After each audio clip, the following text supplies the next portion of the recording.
Ce matin, nous allons avoir 4 ateliers de discussion sur lesquels des grands experts, des grands chefs d'entreprise et des représentants des forces syndicales nous ont rejoints. Et donc, nous allons démarrer tout de suite sur un volet qui touche davantage à l'économie. La région, vous le savez, depuis 2016, a apporté un projet extrêmement ambitieux de relance économique avec près de 21 000 projets d'entreprises qui ont été soutenus par la région pour près de 700 millions d'euros et 26 000 emplois qui ont pu être sauvés grâce à des dispositifs innovants. Ces ambitions ont été portées dès le premier jour, dès janvier 2016, quand nous avons été élus et mis en place le conseil régional à Rouen, au travers de Sophie Gauguin, vice-présidente, première vice-présidente de la région en charge de l'économie.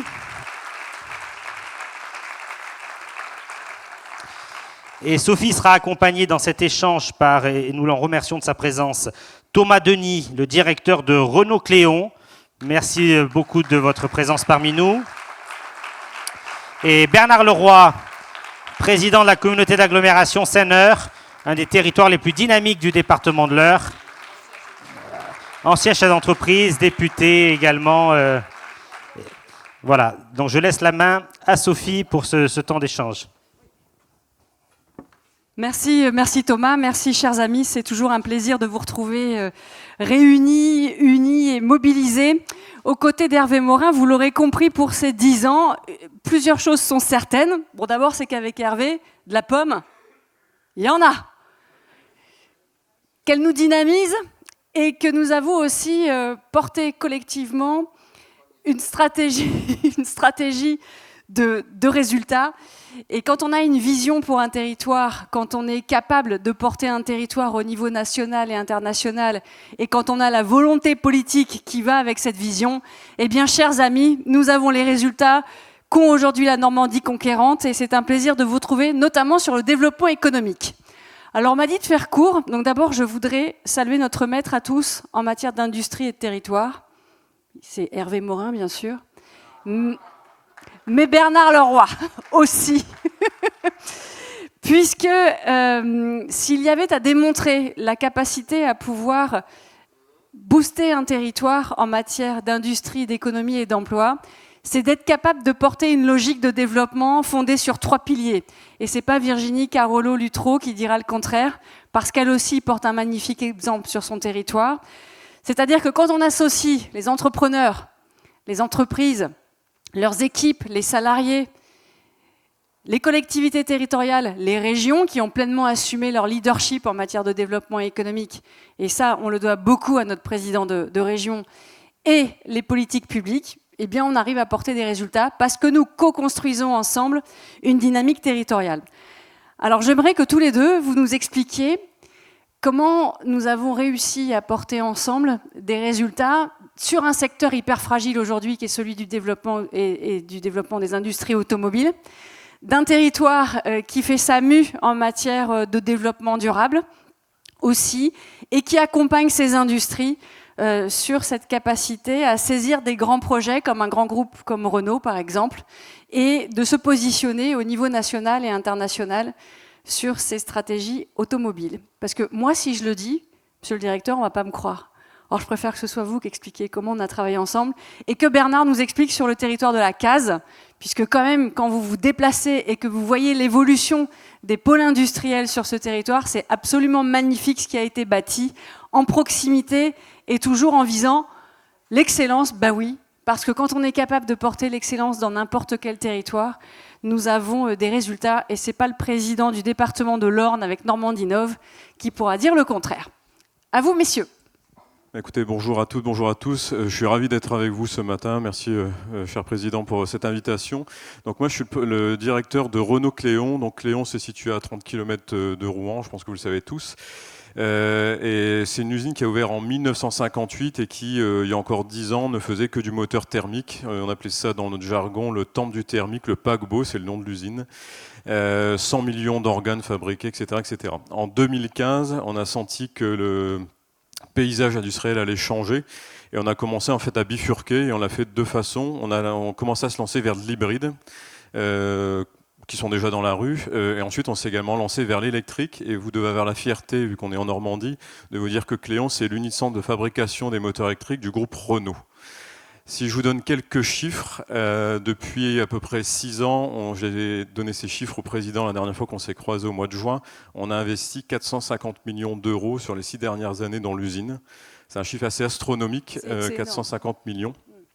Et donc ça nous permet de faire actuellement le moteur de la Zoé, le moteur de la Mégane, le moteur de la Scénic. Et on est en train de travailler ardemment pour le futur lancement d'un projet qui nous tient à cœur, qui va tenir au cœur certainement à vous qui êtes français comme moi, c'est le lancement de la future Renault 5. Cette voiture, elle sort dans quelques semaines et on a la fierté de faire en fait le moteur électrique à Cléon. Voilà, donc vous savez ce qu'il vous reste à faire. Voilà. Roulez normand. J'ai fait un peu de teasing et les commandes vont bientôt être ouvertes. Donc voilà un peu un des axes, on pourra compléter par la suite, mais un des axes de développement qu'on a pu se donner à Cléon. Et on sait comment ça se passe, puisqu'il y a une règle de base quand on est vice-présidente en charge du développement économique. La règle, c'est que chaque vendredi soir, je ne sais pas pourquoi, c'est le vendredi soir, vous avez un coup de fil d'un dirigeant. Je vois Joël Bruno qui rigole, toi aussi, c'est le vendredi soir. C'est toujours vers 17h, il y a un coup de fil d'un dirigeant qui vous dit là, il faut faire quelque chose. Est-ce que je peux vous voir en visio rapidement, monter un rendez-vous, parce qu'on est en compétition internationale et notre board, et ça, j'aimerais que vous puissiez expliquer. Et notre board regarde le mapping mondial des sites de production industrielle et dit, bon, bah là, il faut faire un choix entre la Pologne, la France, et c'est souvent la Normandie, et les pays émergents, ou maintenant beaucoup aussi le Brésil ou les pays asiatiques. Et donc là, en gros, comment ça se passe ? Vous avez, avec le dirigeant, à peu près 3 jours pour monter un projet, mobiliser tout l'écosystème, et merci à l'ADN et à Alexandre qui est là, et à tous nos services de la région Normandie, et nos partenaires aussi financiers, au président, à Hervé, parce que vous pouvez lui passer un coup de fil, en 5 minutes il est disponible, et on organise le courrier, la réunion qui va bien, et la stratégie de conquête qui correspond. Mais expliquez-nous aussi comment vous avez pu positionner le site de Cléon, dont on a entendu historiquement toutes les évolutions, dans la stratégie Renault sur la partie électrique. Et on pourra faire le parallèle avec Manoir Pitre, avec toi Bernard. Oui, alors c'est effectivement très proche de la réalité, c'est le vendredi soir ou tard dans la soirée, c'est effectivement ça. Un exemple passé, un exemple à venir, le moteur de la Renault 5, on est en compétition avec des fournisseurs, il faut se le dire, hein, on a un pays qui tire très fort sur l'électrique, c'est la Chine. On était en compétition avec ce pays-là et l'impulsion qu'a donnée la région a fait que le moteur est arrivé en fait à Cléon. On a aussi un modèle qui est important, c'est que le moteur électrique, on se bat pour ça, c'est un moteur, le modèle qu'on a, en fait, on intègre beaucoup de valeur ajoutée dans l'usine et ça nous permet finalement d'équilibrer l'emploi, c'est-à-dire qu'un moteur électrique à Cléon emploie le même nombre d'employés qu'un moteur thermique, donc en termes d'attractivité et d'emploi, oui. C'est important. Un exemple à venir, c'est pour ça que j'ai rencontré le président au mois de juin. On est en train de se lancer sur un nouveau secteur d'activité à Cléon, c'est l'électronique de puissance. Parce que quand vous prenez une voiture électrique, ce qui fait le prix de la voiture, c'est le moteur, la batterie et l'électronique de puissance. Donc ça va être le chargeur et d'autres composés. Et on est en train de se positionner sur ça, en train d'ancrer la compétence à Cléon.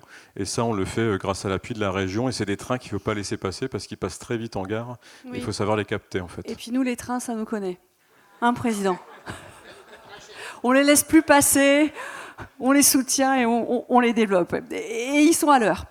Ce qui est important quand on travaille avec les dirigeants en région Normandie, qu'on porte une stratégie ambitieuse comme celle que nous portons dans notre majorité, c'est de se dire qu'in fine, il y a évidemment la création d'emplois et la dynamique des territoires. Et ça, c'est concret et c'est enthousiasmant quand on est à la fois un dirigeant ou un élu de la République, de se dire qu'on s'est fixé un objectif et qu'on l'atteint. Mais au-delà de ça, c'est le message qu'on envoie à la jeunesse. Et vraiment pour ça, je voudrais vous dire merci, parce que ce qu'on arrive à bâtir dans nos territoires, c'est la capacité des jeunes aujourd'hui qui sont en train de se former chez nous en Normandie à s'imaginer un avenir professionnel dans notre territoire, de grande qualité, avec des possibilités d'évolution. Et ça, c'est formidable ce qui est en train de se passer, parce que je peux vous dire que ce n'était pas le cas il y a 10 ans. Et que les étudiants ou ceux qui étaient dans des écoles aussi de formation, d'apprentissage, ne connaissaient pas le potentiel industriel de leur région. C'est en train de changer, c'est un travail de tous les instants, mais pouvoir s'imaginer cette chance de se dire qu'on va pouvoir être ouvrier qualifié, progresser sur une ligne de production parce que ce sera enthousiasmant, qu'on contribuera à une dynamique de responsabilité sociétale des entreprises, eh bien on arrive de plus en plus, c'est difficile, hein. Enfin je veux dire, c'est le travail qu'on porte tous les jours, on arrive à changer petit à petit le regard de toute une jeunesse sur un potentiel d'employabilité en Normandie. Et merci pour ce travail collectif. Vous pouvez nous dire un dernier petit mot, parce que comme vous travaillez de façon intégrée avec nous sur des développements, il y a des partenariats avec d'autres entreprises, néerlandaises par exemple, et puis le volet logistique. On a travaillé sur l'implantation d'une société qui s'appelle Ibusco, puisqu'en fait, quand on a fait un peu notre bilan de surface, on a vu qu'il nous restait quelques mètres carrés. Et vu qu'on est aussi un acteur très ancré, pour moi, l'emploi, c'est important. On a ouvert les portes à une société qui s'appelle Ibusco. Alors, c'est une société qui fait des bus de transport en commun électriques. Moi, le débat auquel j'étais soumis, c'est finalement, j'avais 25 000 m² non utilisés, et puis j'avais la capacité d'ouvrir les portes à de la mobilité décarbonée, et puis à faire 350 emplois dans la région. Donc en fait, on a porté ce projet-là, et c'est un projet qui a pris forme à Cléon depuis à peu près 1 an, puisque j'ai donné les clés de la surface qu'on loue en fait à cette société qui s'appelle Ibusco depuis à peu près 1 an. Ils sont en train de fabriquer leur premier bus, en train d'embaucher. Donc moi, je suis content de participer à la création d'emplois et puis à la mobilité décarbonée dans la région. Voilà, c'est un beau projet, ça. Merci. Vous pouvez l'applaudir parce que...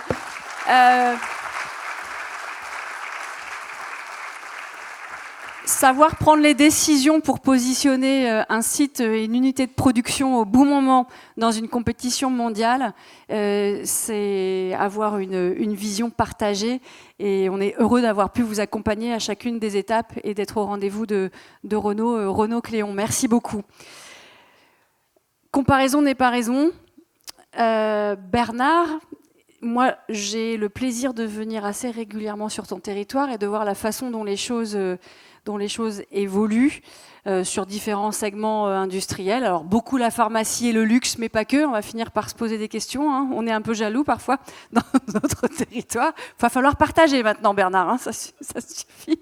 Mais on a eu le sujet avec Hervé de Manoir Pitre, qui nous a vraiment mobilisés pendant plusieurs années, avec des rebondissements permanents, des positionnements et des stratégies pas toujours très très clairs, mais on a tenu bon. On a fait des offres, on s'est fédéré autour d'offres pour ne pas laisser tomber cette pépite industrielle en Normandie, qui est un maillon essentiel d'un ensemble d'entreprises stratégiques pour nous sur le territoire. Tu y as largement contribué aussi aux côtés d'Hervé. On s'est tous mobilisés avec Alexandre Beaucoup, qui s'est parfois passé des nuits pas formidables pour trouver des solutions, ou quand parfois on a été abandonné aussi, parce que ça fait partie du rôle du politique, c'est de prendre des risques. Vous savez, quand on a lancé l'Agence de développement pour la Normandie avec le président, on a entendu dans les rangs de l'opposition, mais c'est pas le rôle d'une collectivité territoriale de soutenir les entreprises en difficulté avec armes.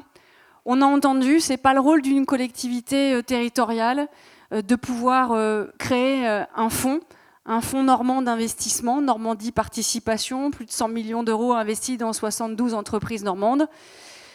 Et là, on a assumé notre risque. Ça faisait partie du leadership que nous souhaitions porter sur le développement économique.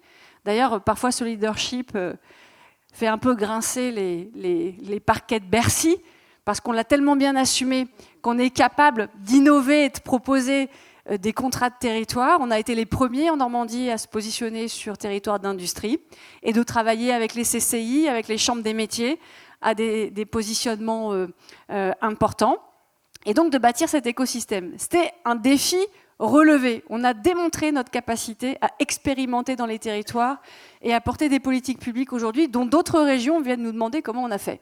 On ne citera pas les noms des présidents, Hervé, ce n'est pas le moment de se fâcher.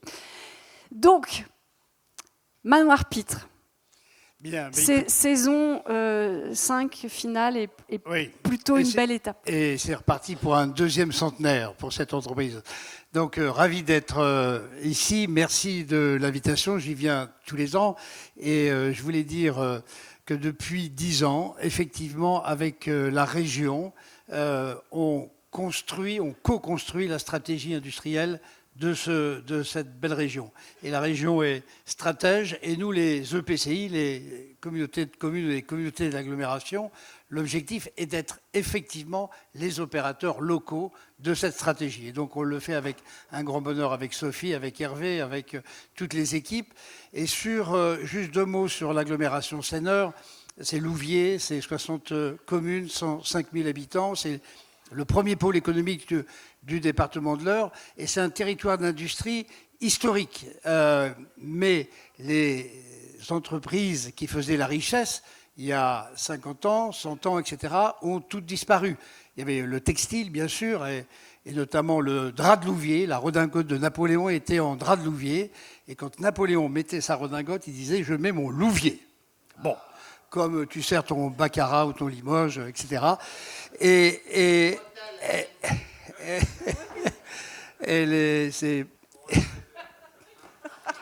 Alors avec lui, ne te laisse pas, je peux jamais prendre la parole sans que c'est Hervé que je connais depuis qu'il était tout petit. Voilà. Bref, donc toutes ces industries. Alors après c'est Wonder, Philips, c'est les chaussures Label, etc. Toutes ces industries ont disparu. Avec eux, leurs sous-traitants, leurs fournisseurs, etc. Et donc, eh bien, on a remplacé ce tissu industriel qui était à faible valeur ajoutée et marché domestique par des entreprises à forte valeur ajoutée et fortement exportatrices. Les entreprises de l'agglomération Seineur, les 4000 entreprises, eh bien, exportent en gros entre 80 et 90% sur l'ensemble du monde. Avec effectivement la pharmacie, la cosmétique, les parfums, le luxe. On a développé effectivement depuis 10 ans 5 établissements Hermès sur le territoire, et je partage les prochaines avec les voisins. Donc ça, c'est voilà. Donc l'idée, c'est le développement économique, c'est d'abord de l'industrie productive. On verra après comment on développe l'industrie, enfin l'économie résidentielle avec le tourisme, etc., le château de Gaillon, les métiers d'art. J'ai quelque chose pour toi, Sophie. Et donc on verra. Bon, bref. L'idée, elle est là. Et effectivement, on n'est pas aussi riche que Cherbourg, mais on a créé presque autant d'emplois, plus de 4000 emplois dans les 10 dernières années. Le taux de chômage était à 17% quand je suis arrivé à l'agglomération. Il est aujourd'hui à 7%, et on continue à implanter des entreprises. Mais il fallait... Ben ouais. Et tout ça... C'est un travail incroyable. Et tout ça grâce à la région, bien sûr. Travail d'équipe. Alors, Manoir, 470 emplois. Voilà. 470. Alors, Manoir Industrie, qu'est-ce que c'est ? C'est une magnifique industrie qui est arrivée dans l'Eure, à Pitre, en 1917. C'était Pompée, c'était les aciéries Pompée qui étaient en Alsace, et au moment de la guerre de 14, eh bien, ils sont arrivés chez nous. C'était longtemps une très belle entreprise. Ils sont arrivés à un stade, ils étaient près de 1000 emplois, où ils travaillaient à la fois dans la fonderie, la forge, etc., avec des pièces très, très sophistiquées. Et puis, c'est tombé dans les mains d'un fonds de pension. Et il y a, en 2007, une partie des activités a été rachetée par des Chinois, un certain monsieur Wang de Yangtai, qui avait un très beau projet, enfin, officiellement. En fait, ce qu'il a fait, il a pompé, c'est le cas un peu de le dire, la technologie, il l'a amené à Yangtai. On était ensemble avec Hervé Morin dans les derniers moments, et où il a effectivement dupliqué l'usine qu'il y avait à Pitre, et donc avec d'ailleurs des cadres qui sont tombés sous le charme, vous savez, Nuit de Chine, Nuit câline, et donc ils ont fait souche là-bas. Ce qui n'a rien à voir avec les bretelles, je tiens à le préciser. Et donc, on a été ravis d'ailleurs avec Hervé, quand on y est allé, hein, de retrouver des anciens... Enfin bref, des mecs qui avaient fait nos campagnes d'ailleurs à l'époque. Alors donc, bref, 470 emplois. Alors, des rebondissements voilà. de 2021 à 2024, c'est là où il faut nerveusement tenir bon et imaginer une ingénierie qui permette d'être présent même en cas de procédure. Pour faire court, effectivement, règlement judiciaire, les Chinois font une offre, ne respectent pas leurs engagements.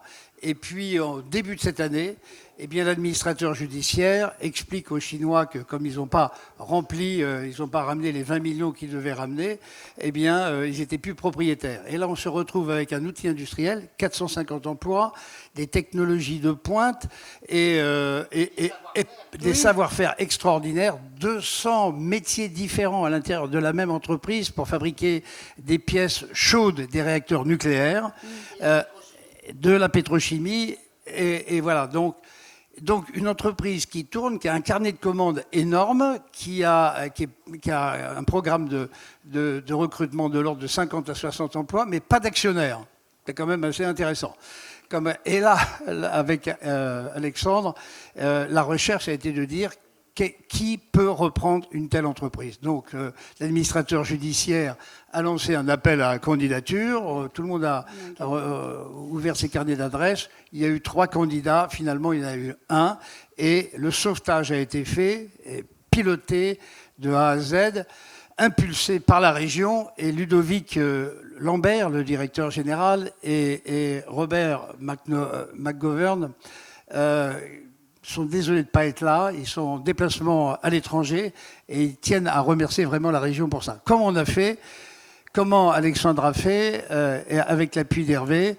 Eh bien, il a fallu trouver un partenaire et c'est un concurrent, donc Paraloy, un Anglais, donc, qui a racheté cette entreprise avec des arguments très très forts. D'abord, il connaît très bien le métier, ils sont concurrents, mais avec des résultats économiques plus intéressants. Et surtout, ce monde-là, il y a aujourd'hui 2 grands opérateurs mondiaux.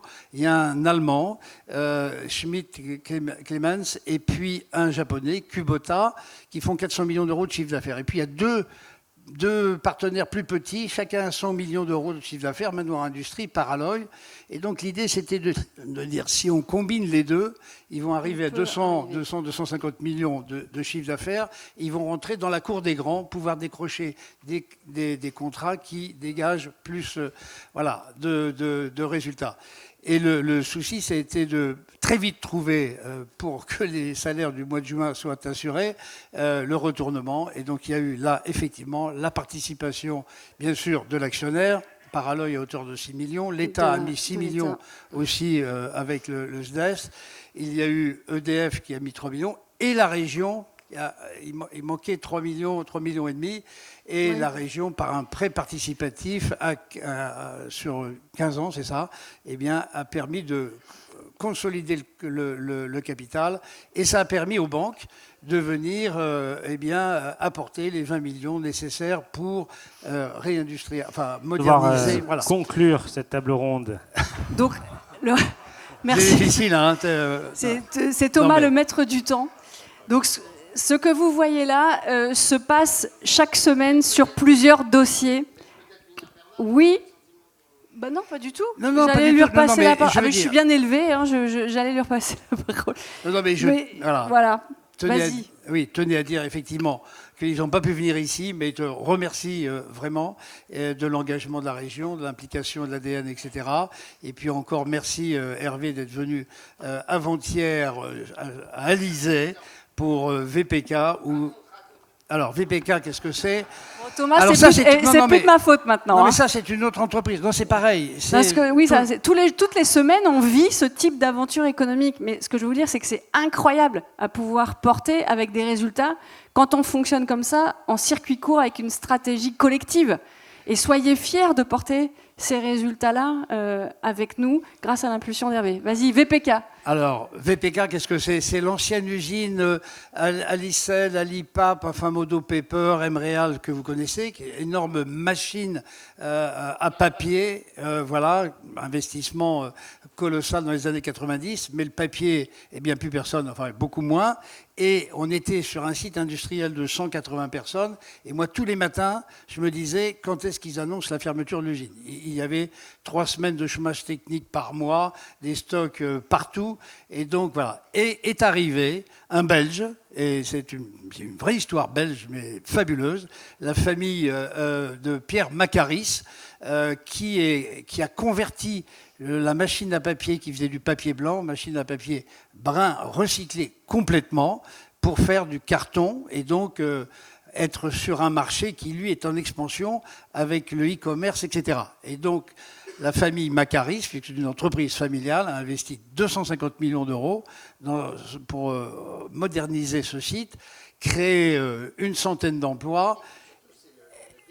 Et c'est le premier site industriel totalement décarboné. Je fais court. Le papier, et c'est du papier recyclé qui est récolté en région parisienne, qui arrive par la Seine sur le port d'Alizé. Et donc l'énergie de cette entreprise est produite par une chaudière biomasse qui est détenue par un Thaïlandais, l'entreprise BEA, qui fournit eh bien, la chaleur pour pouvoir faire tourner effectivement la machine à papier. Et puis également, il récupère la chaleur fatale, voilà, pour en faire des pellets qui servent dans les autres unités du groupe VPK, puisqu'il y a 60 sites en Europe, il fait 2 milliards d'euros de chiffre d'affaires, et je termine. Et le prochain projet, alors, quand il récupère, mais je vais vous faire un cours de papeterie avancé. Est-ce qu'on peut avoir un tableau, s'il vous plaît? Mais il y a Thomas Lexhauser qui va me descendre tout à l'heure. Et donc, effectivement, quand il recycle le papier recyclé, il y a des déchets. Et les déchets sont utilisés dans une unité de méthanisation pour, là aussi, produire de l'énergie. Mais le clou, la cerise sur le gâteau, c'est qu'une cheminée qui brûle du bois, une chaudière biomasse, ça produit de la chaleur qui est récupérée, on vient de le voir, mais ça produit du CO2. Et là, il y a un projet à 1,3 milliard d'euros d'investissement pour capter le CO2 de cette cheminée, pour en faire du e-saft, le carburant de kérosène qui va servir dans les avions, hein, et on connaît bien ça, en 2028, pardon. Et donc là, c'est un investissement colossal par Verso Énergie, un petit bricoleur qui a créé Direct Énergie, qui l'a vendu pour 2 milliards à Total Énergie et qui réinvestit dans cette unité. C'est un projet magnifique. On sera totalement décarboné. Et voilà. Bon, bref, un bel exemple où l'industrie prépare l'avenir.